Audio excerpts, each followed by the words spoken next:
Barang siapa memutuskan diri untuk tidak mengurus dirinya dan melimpahkan urusannya pada Allah, memutuskan pilihannya hanya pada pilihan Allah, memutuskan pandangannya hanya memandang Allah, memutuskan kebaikannya hanya pada ilmu Allah disebabkan oleh disiplin kepatuhan, ridho, kepasrahan dan tawakalnya pada Allah, maka Allah benar-benar menganugerahkan kebaikan nurani hati, yang juga disertai dengan zikir, tafakur dan hal-hal lain yang sangat istimewa. Tenanglah di bawah perjalanan takdir, karena takdir adalah awan yang berjalan. Tidak akan sempurna orang berilmu pada makom ilmu sehingga dia diuji dengan 4 ujian. Pertama, cacian para musuh. Kedua, hinaan dan tantangan kerabat dekat yang menyalahkan. Ketiga, tikaman dari orang-orang bodoh. Dan keempat, iri dengki dari ulama atau lain. Aku pernah bermimpi melihat Abu Bakar As-Siddiq. Lalu beliau berkata padaku, "Tahukah engkau apa tanda keluarnya cinta duniawi dari dalam kalbu?" Aku bertanya, "Apa itu?" Beliau menjawab, "Meninggalkannya ketika ada, dan merasa ringan ketika dunia tak ada." Kamu harus zuhud terhadap dunia dan bertawakal kepada Allah, karena zuhud adalah pangkal dalam amal-amal dan tawakal adalah pokok puncak dalam ahwal. Tegakkan kesaksian dengan Allah dan berpeganglah kepadanya dalam ucapan, perbuatan, akhlak, dan ahwal. Siapa yang berpegang teguh kepada Allah, maka dia sungguh telah diberi petunjuk ke jalan yang lurus. Jauhilah keraguan, kesyirikan, ketamakan, dan sikap protes terhadap Allah sedikit pun. Dan sembahlah Allah di atas kedekatan yang agung, niscaya kamu akan dianugerahi cinta, pilihan, pengkhususan, dan kemenangan dari Allah. Dan Allah menangani pemeliharaan orang-orang yang bertakwa. Warak adalah kenikmatan-kenikmatan jalan ini atau tasawuf. Terhadap orang yang disegerakan warisannya dan ditunda pahalanya. Hingga warak berujung pada mereka dengan cara mengambil hal dari Allah, tentang Allah, pengungkapan dengan Allah, amal kerana Allah dan dengan Allah di atas bukti yang jelas dan pandangan batin yang tajam.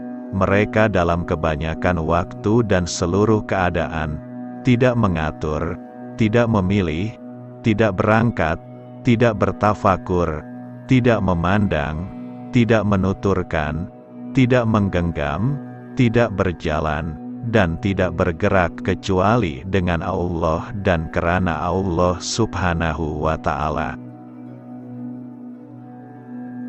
Masalah besar bagi manusia ada 2 perkara. Pertama, cinta kepada dunia, dan kedua, rela membiarkan diri di dalam kejahilan, karena cinta dunia itu tunggak daripada segala dosa besar, sementara membiarkan diri di dalam kejahilan adalah tunggak kepada segala kedurhakaan.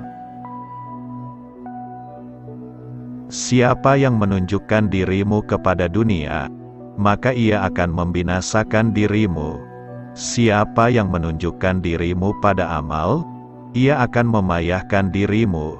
Dan siapa yang menunjukkan dirimu kepada Allah Subhanahu wa Ta'ala, maka ia akan menjadi pembimbingmu. Zuhud itu bukan berarti seorang hamba yang tidak mempunyai apa-apa di atas dunia. Bahkan, dia tidak dimiliki oleh apapun, melainkan hanya dimiliki Tuhannya. Jika Anda ingin mencapai apa yang telah diperoleh oleh para wali Allah, maka hendaklah Anda meninggalkan semua manusia kecuali orang-orang yang dapat menunjuk Anda ke arah jalan menuju kepada Allah Subhanahu wa Ta'ala dengan isyarat yang betul dan amal perbuatan yang tidak menyalahi Al-Quran dan Sunnah Rasul, serta mengabaikan dunia sepenuhnya. Namun begitu janganlah Anda menjadi orang yang berpaling daripada dunia itu atas tujuan agar Anda diberi sesuatu daripada dunia ini. Sebaliknya hendaklah Anda menjadi hamba Allah Subhanahu wa Ta'ala sahaja yang mengarahkan agar Anda menjauhi musuhnya. Apabila Anda telah dapat melakukan dua perkara berikut, yaitu mengabaikan dunia dan zuhud dalam kalangan manusia, maka tetaplah Anda bersama Allah Subhanahu wa Ta'ala dengan muraqabah. Hendaklah Anda sentiasa bertaubat dengan rasa kesadaran dan beristighfar dengan rasa inabah atau rasa benar-benar menyesal dan bertaubat kepadanya, dan rasa rendah diri terhadap segala hukum dengan cara istiqomah. Mahabbah atau cinta adalah Allah Subhanahu wa Ta'ala menarik hati hambanya dari segala sesuatu selain Dia. Karena itu, Ia akan sentiasa tertarik untuk mentaatinya. Akalnya dilindungi makrifatnya, ruhnya tertarik ke hadiratnya, dan sirnya sibuk menyaksikannya. Ia meminta tambahan dan Allah Subhanahu wa Ta'ala memberinya.